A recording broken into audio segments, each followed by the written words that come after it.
Sutra Teratai yang Menakjubkan. Bab 1 Pendahuluan. Sun Faxiang Sutra Teratai episode 131. Semua Buddha memiliki jalan yang sama serta menerapkan kewelas asihan dan kebijaksanaan secara bersamaan. Batin, apakah sudah dijaga dengan baik? Setiap pagi setelah selesai melakukan puja dan pembacaan sutra, kita duduk sejenak untuk menata dan menenangkan batin kita. Pikiran ini apakah sedang berlari keluar atau difokuskan pada tubuh, atau benar-benar kita gunakan dalam batin kita, baik dalam, luar, maupun tengah. Kita bisa mengarahkan pikiran kita untuk berhubungan, namun yang terbaik adalah menempatkannya pada batin kita sendiri. Kondisi batin adalah segala dharma. Sebelumnya juga telah kita katakan di dalam Sutra Makna Tanpa Batas. Buddha mengajarkan Sutra Teratai tanpa diucapkan, yaitu pertama-tama menata batin setiap orang mulai dari 4 kebenaran mulia. 12 Nidana. Dharma ini bagaikan air yang membersihkan kita lapis demi lapis, sehingga batin kita menjadi semakin murni, supaya ketidaktahuan dan kerisauan makhluk awam, batin yang diliputi nafsu yang panas membara, dapat didinginkan. Maka Buddha menggunakan air Dharma untuk membasahi ladang batin kita. Jadi, dalam Sutra Makna Tanpa Batas juga dikatakan demikian.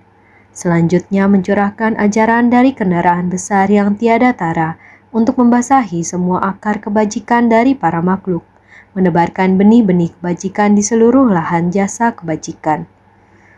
Kita mencurahkannya agar benih yang telah kita tanam disiram dengan baik, supaya benih dari akar pencerahan dapat bertumbuh.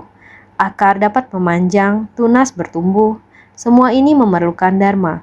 Setelah kita menyerapnya, kita harus meneruskan ajaran Buddha dengan sebaik-baiknya, dan terus-menerus menggunakan air Dharma di ladang batin kita untuk memberi nutrisi pada benih. Sebelumnya kita telah membicarakan tentang akar kebajikan. Kita menanam akar kebajikan dan kemudian membiarkan akar kebajikan matang. Ketika akar kebajikan matang, maka kita dapat memperoleh pembebasan. Inilah yang Buddha lakukan dengan bersungguh hati. Jadi, benih yang ada di dalam batin kita harus sungguh-sungguh kita sirami dan basahi, supaya akar kebajikan dapat bertumbuh, sehingga dikatakan, menebarkan benih-benih kebajikan di seluruh lahan jasa kebajikan.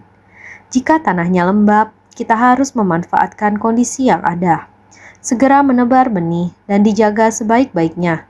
Dengan sendirinya dapat meliputi seluruh lahan jasa kebajikan. Jasa kebajikan harus dilandasi dengan hati welas asih. Tentu saja kita juga harus tetap menjaga jiwa kebijaksanaan kita. Dengan adanya jiwa kebijaksanaan, tanah ini barulah dapat menjadi subur. Sebelumnya kita telah membahas bahwa sebelum Buddha membabarkan Dharma, terdapat 6 tanda istimewa. Sebenarnya ini melambangkan bahwa Buddha akan menyampaikan Dharma Agung. Ini adalah peristiwa besar di dunia. Oleh karena itu, dimunculkan 6 tanda istimewa sebagai awal dari pembuka sutra.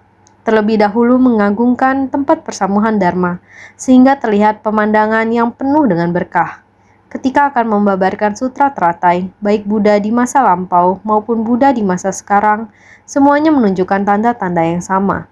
Kesan yang diberikan adalah suasana yang sangat damai dan istimewa, yang disebut sebagai tanda istimewa berupa pembabaran Dhamma pembuka. Ini adalah istimewa pertanda bahwa ajaran Dharma akan segera disampaikan, dan merupakan tanda istimewa pertama pembabaran Dharma pembuka.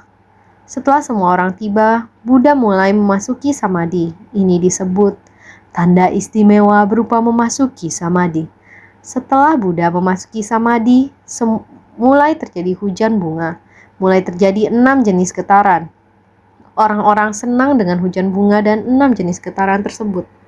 Tanda istimewa berupa sukacita dalam batin. Selanjutnya, pancaran cahaya. Semua orang berada dalam lingkungan yang tenang dan damai. Kemudian mereka melihat Buddha memancarkan cahaya dari pori-pori tubuhnya, memancarkan cahaya. Terutama cahaya dipancarkan dari pusaran rambut putih pada dahi di antara kedua alisnya. Ini berbeda dari penampakan sebelumnya ketika hendak memberikan ajaran. Jadi inilah 6 tanda istimewa.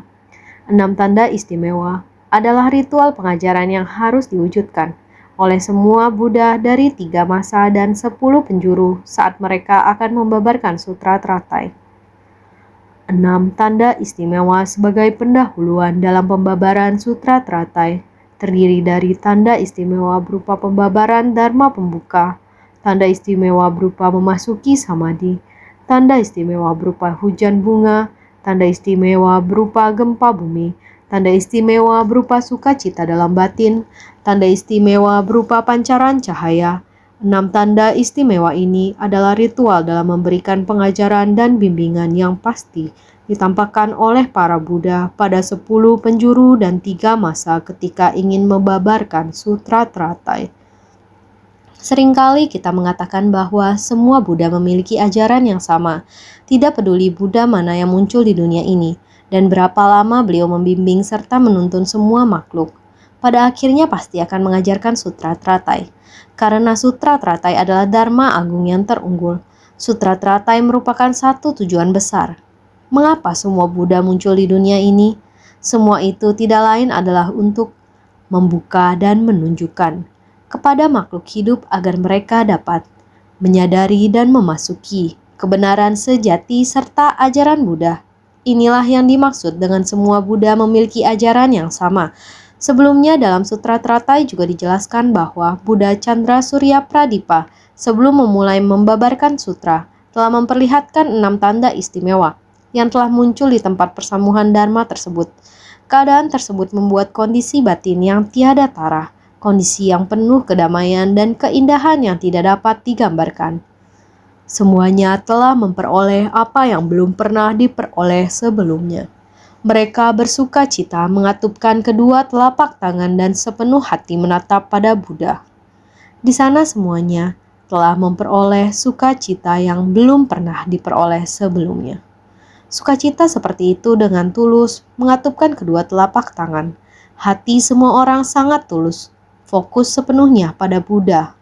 Buddha Chandra Surya Pradipa pada masa lampau juga demikian.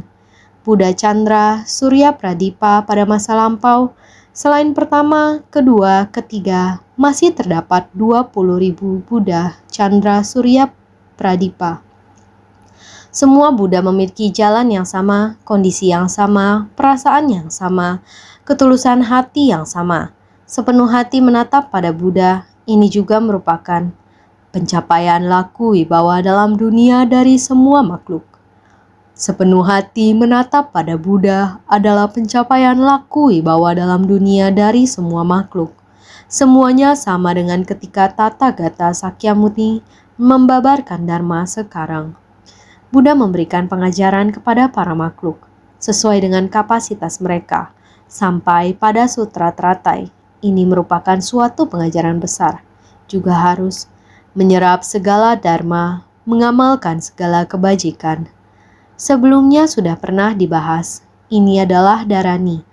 Benar-benar mencakup segala pengajaran, maka Buddha datang ke dunia ini. Laku wibawa dalam membabarkan Dharma, memberi pengajaran kepada para makhluk dengan teliti. Ajarkan semua makhluk agar mereka mengetahui tata cara yang benar dalam mendengarkan Dharma. Aturan-aturan dalam memberi penghormatan kepada Buddha dan perilaku yang benar. Hal ini telah menyebabkan pikiran semua makhluk mulai menyesuaikan diri dengan aturan kedisiplinan. Ini adalah pencapaian laku wibawa dalam dunia dari semua makhluk. Melihat bahwa orang-orang yang akan mendengarkan Dharma telah sempurna dalam tata tertib dan sikap. Semuanya sama seperti saat Buddha Sakyamuni membabarkan Dharma. Demikian pula ini merujuk pada 20.000 Buddha Chandra Surya Pradipa. Semua Buddha memiliki jalan yang sama. Dan sama seperti Buddha Sakyamuni sekarang, urutan dalam membabarkan Dharma juga serupa. Selanjutnya, pada naskah sutra juga menyatakan demikian. Pada ketika itu, Tathagata dari seberkas rambut putih di tengah kedua alisnya memancarkan cahaya yang menerangi 18.000 tanah Buddha di penjuru timur. Tiada yang tak terjangkau olehnya, seperti tanah-tanah dari para Buddha yang terlihat sekarang. Ini juga masih penjelasan dari Bodhisattva Manjusri. Pada saat itu dikatakan bahwa pada masa Buddha Chandra Surya Pradipa, Sang Tathagata memancarkan cahaya. Dari seberkas rambut putih di tengah kedua alisnya memancarkan cahaya. Cahaya ini menerangi 18.000 tanah Buddha di penjuru timur. Cahaya ini sungguh luas dan menjangkau sangat jauh. Kita semua tahu bahwa matahari terbit dari timur. Sesungguhnya ketika Buddha duduk di sana, saat fajar mulai menyingsing, dari 32 tanda agung Buddha, seberkas rambut putih di tengah kedua alisnya terkena pancaran cahaya. Cahaya di tengah kedua alisnya tampak semakin terang dan memantul ke kejauhan. Ini adalah sebuah gambaran. Jarak yang sangat jauh ini melambangkan area sangat luas. Tiada yang tak terjangkau olehnya. Tidak ada satu tempat pun yang tidak tersinari oleh cahaya ini.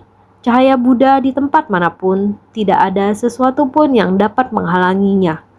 Ini menunjukkan bahwa dalam lahan batin setiap orang pada dasarnya sudah memilikinya.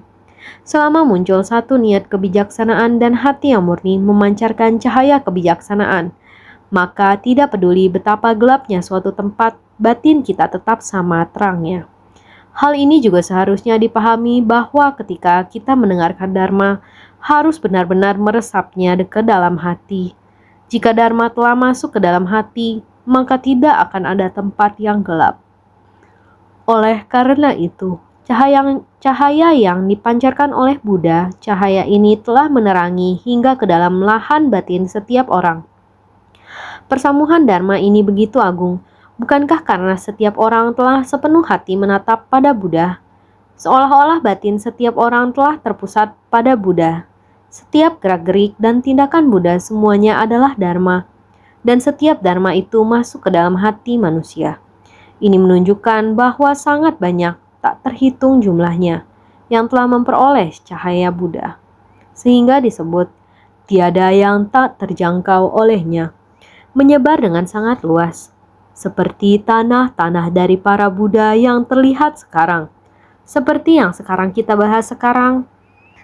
Ketika Buddha Sakyamuni memancarkan cahaya dari antara kedua alisnya, memancar ke penjuru timur, semua orang tidak memahami. Maka, Bodhisattva Manjusri menuntun melalui Buddha Chandra Surya Pradipa di masa lampau untuk menunjukkan kondisi saat ini. Inilah kebijaksanaan terampil Bodhisattva Manjusri. Namun, jika tidak ada orang yang menanyakan, maka Bodhisattva Manjusri tidak akan berkata hal-hal ini. Sehingga dikatakan ini merupakan welas asih Bodhisattva Maitreya. Bodhisattva Maitreya melihat bahwa sekarang semua orang belum terlalu memahami tujuan utama Buddha yang amat penting, mengungkapkan niat mendasarnya.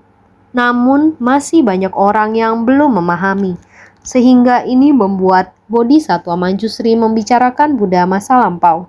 Bagian naskah ini telah sepenuhnya merangkum ajaran ini, yang merupakan percakapan antara Bodhisattva Maitreya dan Bodhisattva Manjusri. Maitreya, Bodhisattva Manjusri kembali memanggil Bodhisattva Maitreya. Maitreya, Anda seharusnya mengetahui.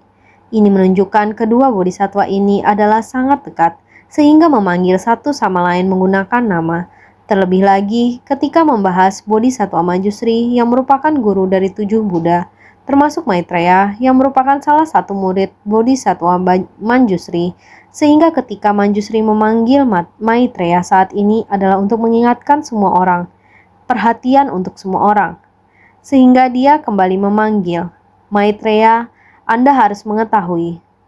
Maitreya hendaknya tahu bahwa pada ketika itu di dalam persamuhan, terdapat 2 miliar bodhisattva yang suka mendengarkan Dharma. Semua bodhisattva ini melihat cahaya terang ini menerangi semua tanah Buddha. Sesuatu yang belum pernah mereka dapatkan. Jadi, mereka ingin mengetahui apakah sebab dan kondisi dari cahaya ini. Yang dimaksud dengan pada ketika itu, yaitu di saat Buddha Chandra Surya Pradipa berada di pertemuan dharmanya, yang dihadiri banyak orang. Dalam persamuhan Dharma ini terdapat 2 miliar bodhisatwa yang suka mendengarkan Dharma. Meskipun mereka sudah menjadi bodhisatwa, mereka masih ingin meningkatkan diri mereka.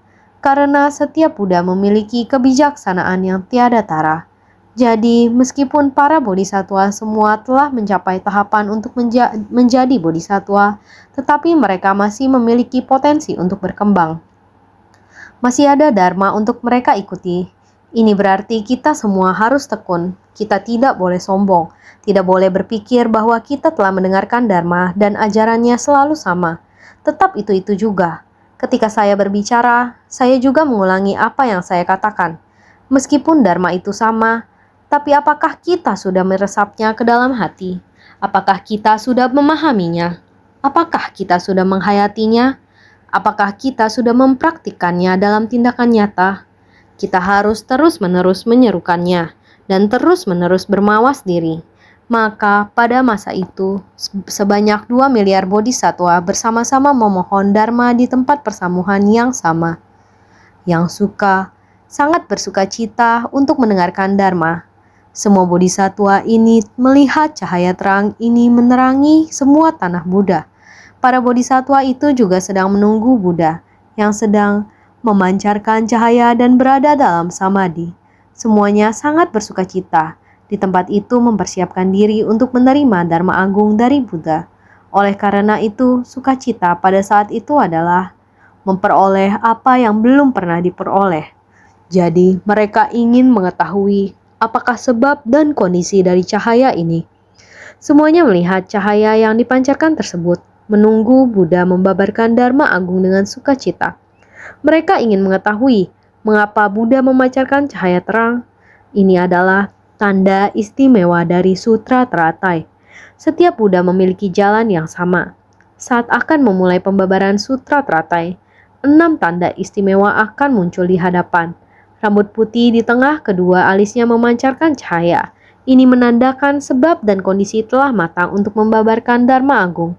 Hadirin sekalian, kita harus tahu, Dharma Buddha sangat dalam, tetapi sebenarnya dalam kehidupan kita sehari-hari, dengan sungguh hati, batin kita tidak menjauhi Dharma. Di dalam batin ada Dharma, maka perbuatan kita juga tidak jauh dari Dharma.